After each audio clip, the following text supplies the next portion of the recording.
of our population has had the most telling impact.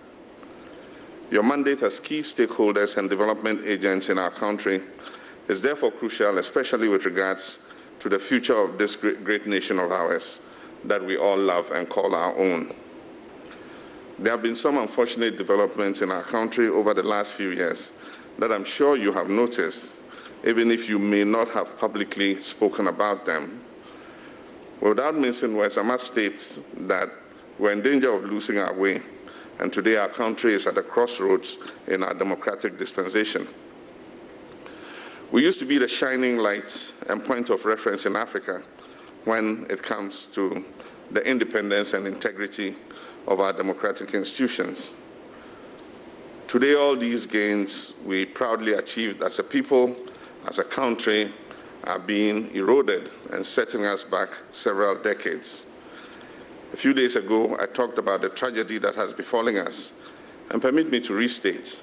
I said, this particular tragedy is the destruction and politicization of our institutions, a judiciary that lacks impartiality, an oppressed parliament, a pliant electoral commission, an auditor general hounded out of office, a misused military, anti-corruption institutions in bondage, and an intimidated media and a terrified moral society. Let me also add that not stopping there, the future generation of young people that we are nurturing, teaching and preparing to take over from us, have been deliberately perverted because of the insatiable desire to stay in power at all costs. Almost everything that we had as a people, as a country, we had held dear and sacred, are intentionally being corrupted in furtherance of selfish political ends. But my brothers and sisters, no matter where we have belonged on the political divide, this is a time for us to unite and act together to save our country.